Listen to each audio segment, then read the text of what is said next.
Hi, it's Nicole for Simple Stories, and today we're going to dive into Fun Times. This might hands down be my favorite collection all year. I had a blast with this one, and I have a lot of ideas for some more layouts. Now, to get started, I lost a clip, so I'm going to try to catch you guys up here on what happened in that clip. You can see I have these rainbow banner pieces. What I did was I took one of the patterns from the 6x8 paper pad where these patterns were, or these chunks of color were part of that pattern paper. I had shown it in my unboxing video, which I'll link down below and in the eye above. It's one of my favorite patterns. Now here you can see that my original plan with this kind of background here, those little banners are they're not standing out. The green one especially is getting lost. So I am going to rework this a little bit. Basically, in order to not waste a ton of paper here is I am going to switch that green with the white cardstock. So I am going to go ahead and just set that aside. Luckily, I had another sheet of that background paper. I put the one that had some adhesive, I put it back. I've got plans for, how to cover that. I'm not super concerned about there being adhesive on it. It's paper. I can make it work. So I am going to repurpose that green pattern that originally I thought was going to kind of be the background for everything. Instead, I'm going to pop some just white textured cardstock on top of this. And I think this white piece is really going to help just all of these colors from Fun Times really pop. At first, like when I saw Fun Times, I was like, oh, this is unique. And then I remembered that we have years of the fundraising carnival at our elementary school that I think I've only done like 1 year of. And then I think I mentioned this in my unboxing video. We took my kids for spring break. We took them to a indoor theme park in Las Vegas that is circus themed. It is very old, little rundown, kind of sketchy neighborhood, but it was fun. So I have kind of like a loose plan to do a double page with that one. Today, I was really just wanting to do a single page. I had gotten some new sketches, so I was just kind of in that mindset. So at this point, I've got those background papers done. The little banner pieces, again, I die cut these with a sentiment label that's for like stamped phrases. It's just a good basic type of shape, and I like die cutting these banner shapes because I know that they will all be the exact same height.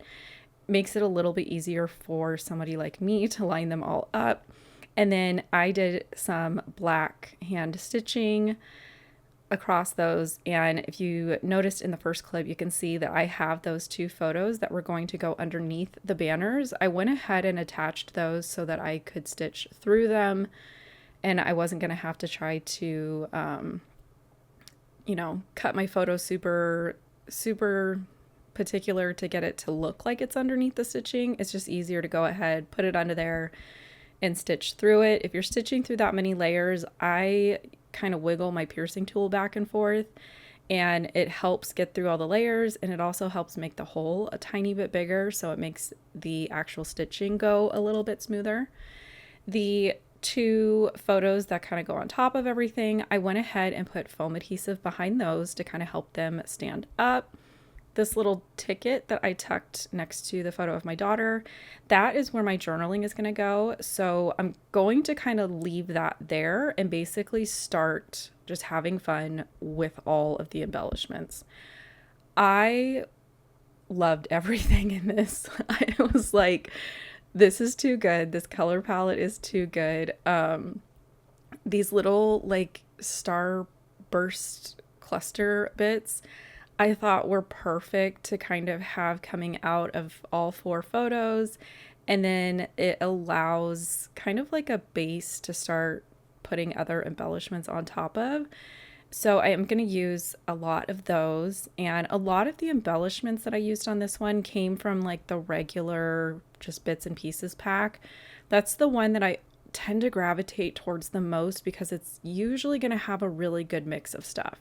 Here you can see I cut some footage out of me sorting through everything. I like to just kind of dig through stuff, and I will set stuff that I like and that I want to use over here on the right. This little duck and the little target thing, I think were my favorite. The little balloon animals, they were my favorite. I was on a video call while I was making this, and I had to show my friend that it's the little things. It's the little details. The balloon animals, there's 2 of them in that pack. I don't remember on the sticker sheets and like across the whole collection, but I love when designers will make it so if you wanted to use both balloon animals, they face each other. Sometimes it's like everything faces one direction and you can't have them like meeting in the middle. So I was tickled over that. I only used 1 on today's layout, but I could have used 2 and they could have faced each other. And like you'll see as I'm trying to cluster around him with scene building and stuff like that, I try to make sure that there's nothing on the back end of an animal. So sometimes you just have to kind of pick and choose your embellishments a little bit careful.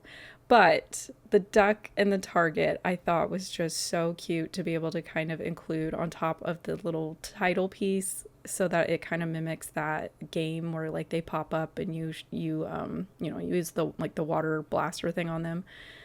I love layouts like this where it's really just having fun with embellishments. There's not necessarily distinct separate clusters. Everything is just kind of bleeding into each other, overlapping. It's a little chaotic, and I tend to do this where the topic of my photos kind of mimics that.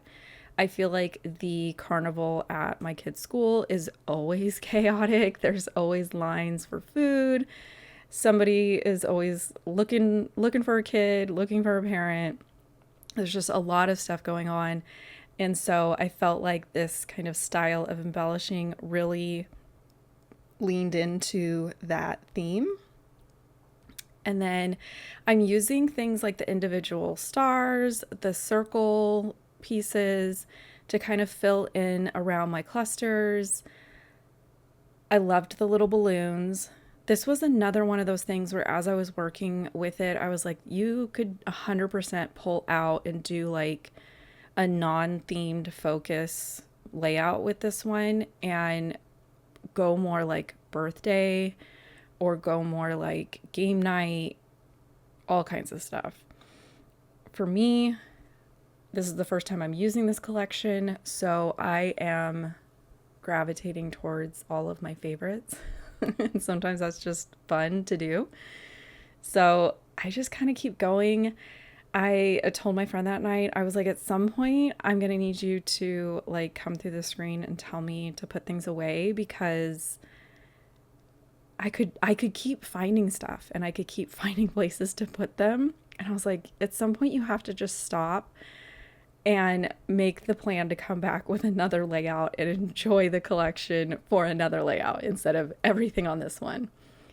I did my journal strip hack here. I have a template for this and a tutorial video as well. I will go ahead and link that.